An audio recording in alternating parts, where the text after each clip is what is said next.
بسم اللہ الرحمن الرحیم۔ سبق نمبر 1، اسلام و ایمان کے بیان میں۔ دونوں لفظوں کا مطلب قریب قریب ہی ہے، اسلام اور ایمان۔ فرمایا اللہ تبارک و تعالیٰ نے کہ بلا شبہ سچا دین اللہ تبارک و تعالیٰ کے نزدیک یہی ہے، اسلام۔ فرمایا اللہ تبارک و تعالیٰ نے جو شخص اسلام کے سوا کسی دوسرے دین کو تلاش اور اختیار کرے گا سو وہ دین اس شخص سے خدا تعالیٰ کے نزدیک مقبول اور منظور نہ ہوگا، اور وہ شخص آخرت میں خراب ہوگا۔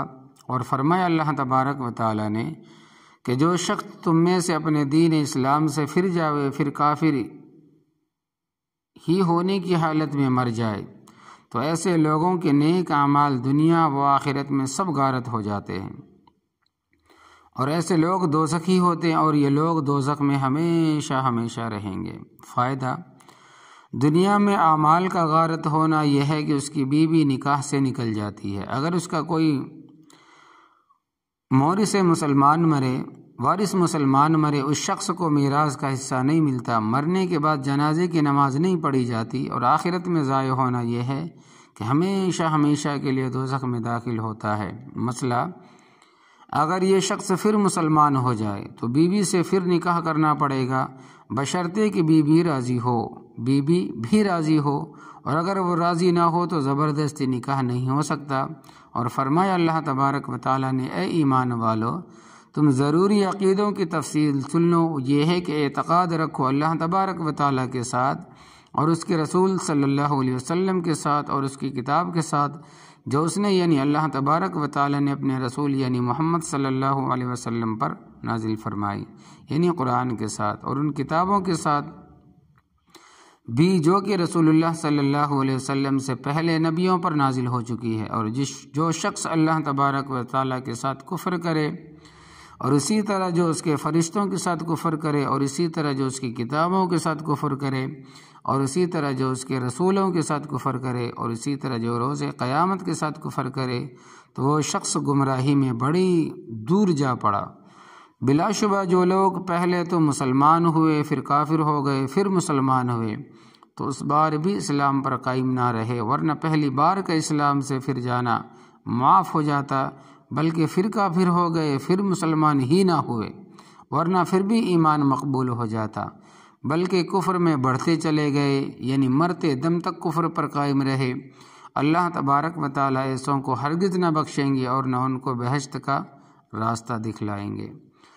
پھر فرمایا اللہ تبارک و تعالیٰ نے کہ بے شک جو لوگ ہماری آیتوں کے منکر ہوئے یعنی ایمان اختیار نہ کیا، ہم ان کو عنقریب ایسے سخت آگ میں داخل کریں گے اور وہاں ان کی برابر یہ حالت رہے گی۔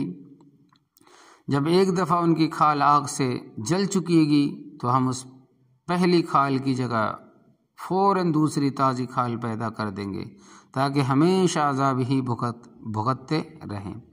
بلا شبہ اللہ تبارک و تعالی زبردست اور حکمت والے ہیں، اور جو لوگ ایمان لائے اور انہوں نے اچھے کام کیے بہت جلد ہم ان کو ایسی بہشتوں میں داخل کریں گے، جنت میں داخل کریں گے جن کے مکانوں کے نیچے سے نہریں بہتی ہوں گی، وہ ان میں ہمیشہ ہمیشہ رہیں گے، اور ان کے لیے ان بہشتوں میں بیویاں بھی ہوں گی صاف ستھری، ہم ان کو نہایت گنجان سایہ میں داخل کریں گے۔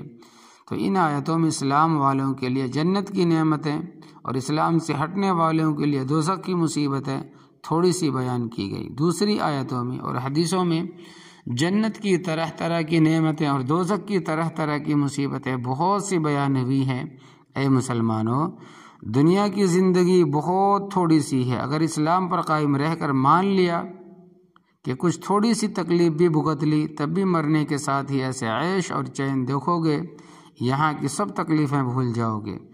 اور اگر کسی لالچ سے کسی تکلیف سے بچنے کے لیے کوئی شخص خدا نہ خواستہ اسلام سے پھر گیا تو مرنے کے ساتھ ہی ایسی مصیبت کا سامنا ہوگا، دنیا کے سب عیش بھول جائے گا، پھر اس مصیبت سے کبھی بھی نجات نہیں ہوگی۔ تو جس کو تھوڑی سی بھی عقل ہوگی وہ ساری دنیا کی بادشاہی کے لالچ میں بھی اسلام کو نہ چھوڑے گا۔ اے اللہ ہمارے بھائیوں کو ہدایت کر اور ان کی عقلیں درست رکھ۔ تو یہ ہے حیات مسلمین کے سبق میں سے پہلا سبق۔ اور حیات المسلمین میں کیا ہے؟ فرماتے ہیں کہ بعد حمد و صلاۃ ناظرین کی خدمت میں التماس ہے کہ حیات المسلمین بظاہر ایک چھوٹا سا رسالہ ہے، لیکن ادنا غور سے معلوم ہو سکتا ہے کہ اس پر دریا کو کوزے میں بند کرنے کی مثل پوری طرح صادق آتی ہے۔ اس کا دیوچہ تو ایک ایسا بے بہا خزینہ ہے کہ اس کی تعریف کے واسطے الفاظ ملنا دشوار۔ یہ پوری کتاب حسر جزان بنانے کے قابل ہے، اور خصوصاً دیوتا جو ہر وقت پیش نظر رکھنا لازم ہے۔ اور چونکہ یہ کتاب باوجود نہایت آسان ہونے کے اپنے ایک ایک لفظ میں بہت خوبیوں کو لیے ہوئے ہیں، اس کی تالیف میں حضرت مؤلف صلی اللہ علیہ وسلم کو اپنے بہت کچھ قیمتی وقت صرف کرنا پڑا ہے، اور بہت بڑی رعایتیں اس میں رکھی گئی۔ اور یہ مولانا مد ذلہ العالی کی خداداد قابلیت کا کام ہے کہ اس قدر مشکل اور پیچیدہ باتوں کو ایسی آسان عبارت میں ادا فرما دیا کہ ہر شخص اس کو پوری طرح سمجھ سکے۔